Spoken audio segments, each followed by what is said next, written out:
Essa mensagem é do livro de Ezequiel, capítulo 37, um texto conhecidíssimo, a visão de um vale de ossos secos, que começa assim: veio sobre mim a mão do Senhor, e o Senhor me levou em espírito e me pôs no meio de um vale que estava cheio de ossos. Um detalhe: e me fez andar ao redor deles. Por que Deus faz isso, né? Porque Deus fazer um passeio no cemitério, hein? Fazer uma turnê no cemitério. Meu filho, vem cá. A gente sabe da realidade e precisa entender. Nós não somos aqueles que fogem, mas aqueles que avançam, que vão até o fim, que encara. No mundo tereis aflições. E às vezes a gente tem que parar e reconhecer a situação. Não é cruzar os braços, vamos lá. É analisar a situação, a luta que você está enfrentando e pedir a Deus sabedoria para resolver aquilo. Senão vai continuar.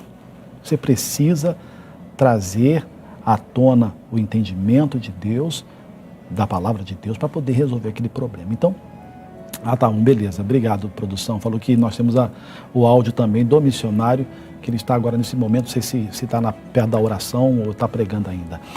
Mas aí Deus pega o servo dele e faz ele andar no cemitério, num vale de ossos secos. O que se tem para ver nisso? Só dificuldade. Um vale que estava cheio de ossos, sequíssimos e muito numerosos, conforme vemos aqui, diz assim: e me fez andar ao redor deles, e eis que eram muito numerosos sobre a face do vale, e estavam sequíssimos. E me disse: filho do homem, poderão viver estes ossos? E eu disse: Senhor Jeová, tu sabes. Então vamos lá. Aí Deus pega ele, coloca no meio do cemitério e faz uma pergunta: podem reviver esses ossos? A solução? Tem jeito. Somos homens carnais, vivemos num corpo e vivemos numa batalha constante da carne contra o espírito e espírito contra a carne. Nós somos feitos daquilo que a gente consegue ver, ouvir, cheirar. Nós somos dos sentidos. Os sentidos mostram: não tem jeito, está morto, já era, acabou, é o fim. Deus sabe disso. Só que Deus está em outro nível. E Ele está trazendo a gente para o nível dele. Você sabia que Ele fez uma oração no capítulo de João 17? Se eu não me engano, no versículo 24, diz, na oração dele: Pai, quero que aqueles que me deste estejam comigo onde eu estiver. Olha que privilégio. Eu quero que as pessoas que o Senhor me deu estejam comigo no mesmo nível.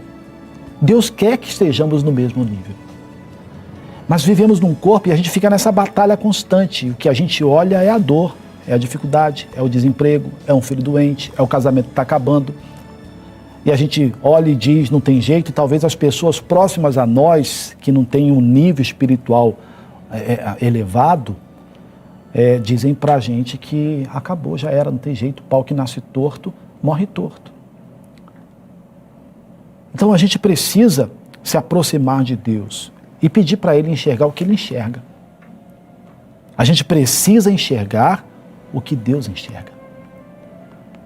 O nosso Deus é um Deus de fé. Quando criou os céus e a terra, a Bíblia diz que a terra era sem forma e vazia. Ela não oferecia oportunidade nenhuma para que facilitasse para Deus fazer o milagre. Pouco importa para Deus. Ele disse: haja luz e houve luz.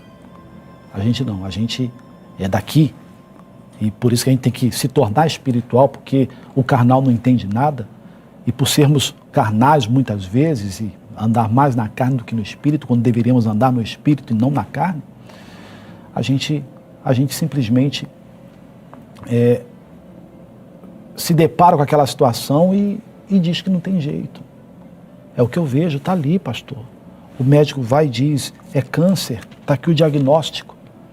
Aqui, pastor, o doutor falou. Está aqui, pastor, não tem jeito. Ou a foto do marido, um vídeo do marido com a amante. Está aí, pastor, acabou. Filho do homem, podem reviver esses ossos? Eu lembrava de Jesus, quando os discípulos se aproximaram dele e Jesus perguntou: que dizem os homens ser o Filho do Homem?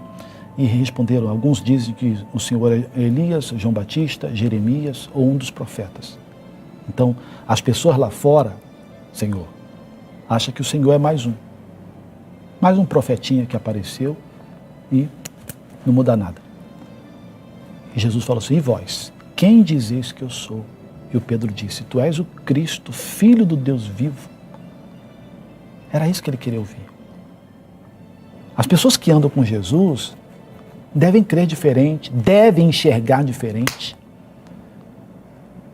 As que não estão com Jesus podem dizer que não vai acontecer, que não tem jeito, é assim mesmo, eu nasci para sofrer, enfim, é normal. Mas quem anda com Jesus, ele quer saber, eu sei. Se eles pensam assim: e vocês? Eu sou quem para vocês? Tu és o Cristo, Filho do Deus vivo. Bem-aventurado és tu, Simão Bar-Jonas, porque tu não revelou carne nem sangue, mas meu Pai que está nos céus. E aí, filho do homem, pode reviver esses ossos? E ele respondeu: Senhor Jeová, tu o sabes. O pai daquele rapaz lunático, né, trouxe o filho para os discípulos não puderam fazer nada. Trouxeram para Jesus, Jesus pregou para ele, e Jesus disse: se tu podes crer, tudo é possível ao que crê. Aí ele falou: Senhor, eu creio, ajuda a minha incredulidade. Quer dizer, eu creio, mas me ajuda a crer. Me ajuda na minha incredulidade. Quer dizer, eu creio, mas talvez não creio do jeito que o Senhor crê. Então, me ensina a crer como o Senhor crê. Então, me ensina a ver o que o Senhor vê. E tenho certeza que tudo vai mudar na minha vida, em nome de Cristo Jesus.